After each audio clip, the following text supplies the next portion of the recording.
The whole world of electric vehicles is, it's definitely growing up. And you know what that means, right? Yeah, we're getting into the refresh cycle, the second draft. Exactly. We're past the first attempts and into these really high-stakes redesigns. And when a brand like Subaru, I mean, a brand that is fundamentally built on mud and snow and all-wheel drive, decides to completely retool its electric car, the Solterra, Well, it's not just a small tweak. no, it's a full-on reset. And it's absolutely crucial for them. The first Solterra felt, a little cautious, a first step, A toe in the water. for sure.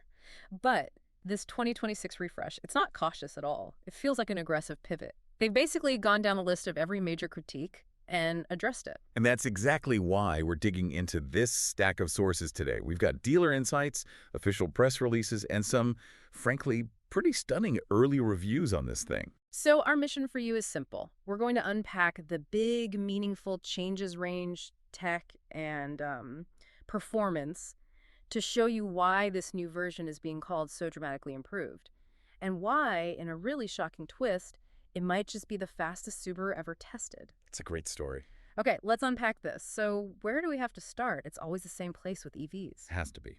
Range and charging. It's the most practical concern, and it was the foundational weakness they absolutely had to fix. And they did. Oh, they have. Yeah. The new platform uses a much higher capacity lithium-ion battery. Now, you might see a couple of different numbers floating around. Yeah, I saw 74.7 kilowatt hours in one source and then like 73.1 in another. Right, and that slight difference, it usually Yeah. just comes down to regional measurement standards. Yeah. One's probably gross capacity, the other is net usable. So for the driver, it doesn't really matter. Not at all. The critical takeaway is the result. It's a massive jump in real-world usable range, no matter which number is on the spec sheet. And that jump it's not small. The old model, I think it struggled to get, 227 miles? Yeah, around there. Now, the 2026 Solterra is rated for more than 285 miles per charge. Wow. That's an increase of over 25%. It's a fundamental difference. Yeah. That one change moves the Solterra from being sort of a city-only car into a vehicle that's genuinely competitive with, say, a VW ID.4 or an Ion IQ5. It's a proper family hauler now. Well, unit range is only half of that equation. If you have to stop, the time you spend at the charger really defines the whole experience. Absolutely. And they finally brought the charging up to modern standards. It now supports a peak 150 kilowatt DC fast charging rate. So what does that mean in real-world time? It means the battery can go from 10% up to 80% in under 30 minutes. Some sources say less than 35, depending on conditions, but either way, that's a huge step. Okay, 30 minutes is respectable, but we all know that those peak charging speeds can drop off a cliff, especially when it's cold outside. What did they do to fix that? This is the real aha moment, especially for anyone living in a cold climate.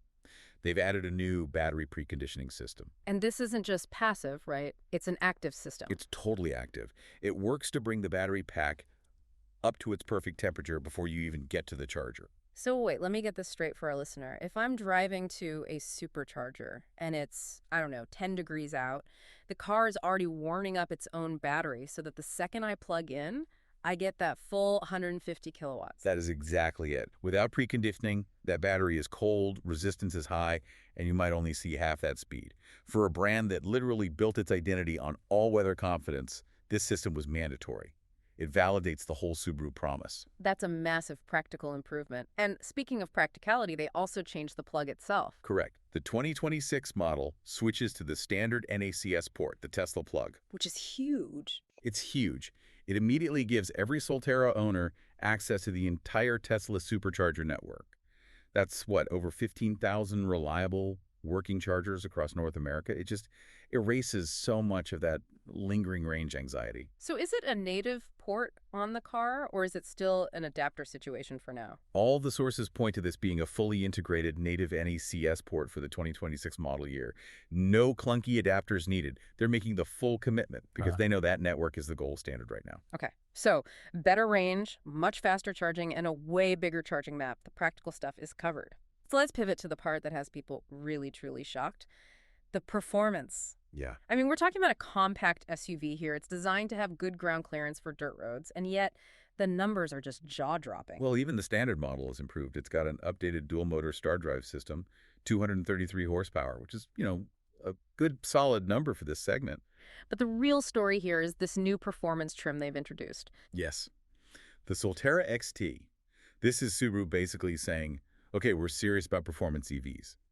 The XT combines two uprated electric motors for a total output of 338 horsepower. And a ton of torque right from 0 RPM. And 323 pound-feet of immediate torque, yeah. So Subaru themselves, they were a little cautious. Their official claim was 0 to 60 in less than 5 seconds, which for an SUV is already very quick. Right, but the game changer is what happened when the independent testers got their hands on it. It shattered that estimate. Completely shattered it.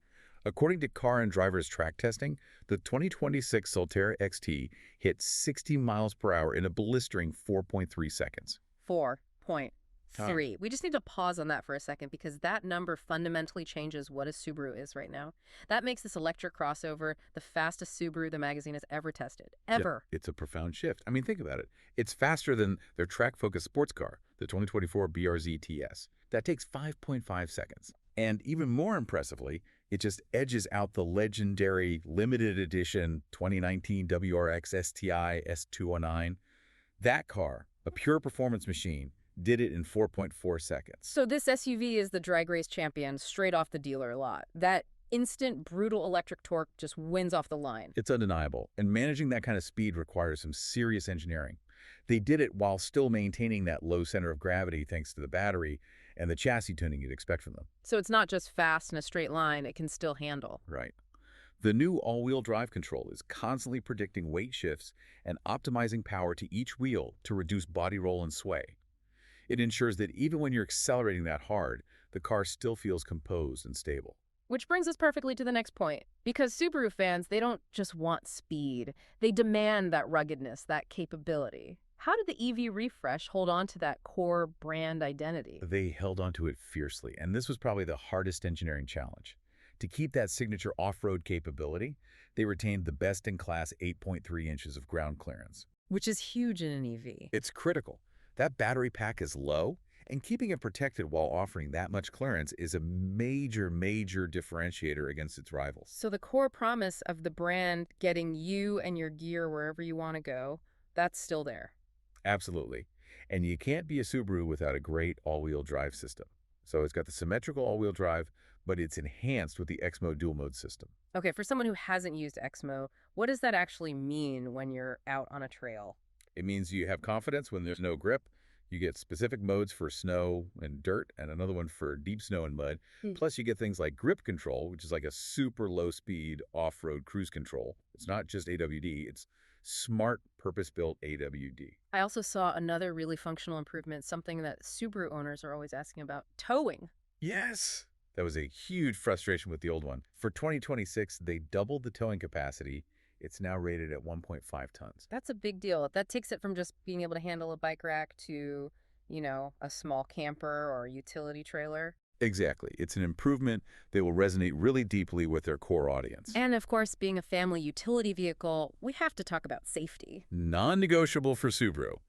It has the latest, most comprehensive suite of their EyeSight driver assistance tech. So you have pre-collision braking, front cross traffic alert, blind spot monitors, all that good stuff. And traffic jam assist, I saw. Yeah, which is a really nice feature for the daily commute. It basically handles the acceleration, braking, and steering in stop-and-go traffic up to about 40 miles an hour. It just reduces so much of that driver fatigue. Okay, let's move inside the cabin. Let's talk tech and comfort, because this was another area that really needed a big improvement. They definitely focused on refinement here. The cabin feels more upscale. They lowered the dashboard, used some new metallic finishes to make it feel wider, and there's a big center console for storage. But the centerpiece has to be that big screen. Oh, for sure. They've put in an all-new 14-inch Subaru multimedia touchscreen. It's big, it's bright, and it finally has standard wireless Apple CarPlay and Android Auto. Thank goodness. It's a modern interface that finally matches what the competition offers. And what about charging all our devices? The phone is always die. But they thought about that. There are now standard high-power 15-watt wireless chargers for both the driver and the front passenger. For both. That's smart. Yeah, and they added high-power USB-C ports in the back, too, so it kind of eliminates that family argument over who gets the one charging cable. And on the outside, it looks sleeker, a little less rugged, maybe? Yeah, there's a clear move to a more sophisticated look. It's got a new EV lighting signature, redesigned headlights, and an illuminated logo. And you can get body color front fenders now instead of all that black plastic cladding. It gives it a more, quote, urban look. But the capability is still underneath. The rugged capability is still there, yeah. So, okay, let's put this all into context for the listener. We've got more range, crazy acceleration, better charging, more utility. This all sounds like it should be more expensive. And that's maybe the biggest strategic win for them here. The 2026 Solterra comes in 4 trims: Premium, Limited, Limited XT, and Touring XT. But crucially, the starting price for the base premium trim is exactly the same as the outgoing model. Wow. Okay, so it starts at $38,495. 38,495. They dramatically improve the entire vehicle power, range, tech without raising the entry-level price at all. That makes all these improvements feel like pure added value for the customer. It forces a direct comparison with cars like the Kia EV6. Exactly. They basically absorb the cost to stay fiercely competitive.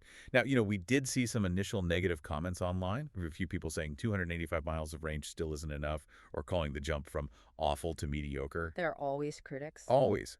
But the overwhelming consensus from auto journalists is really, really positive.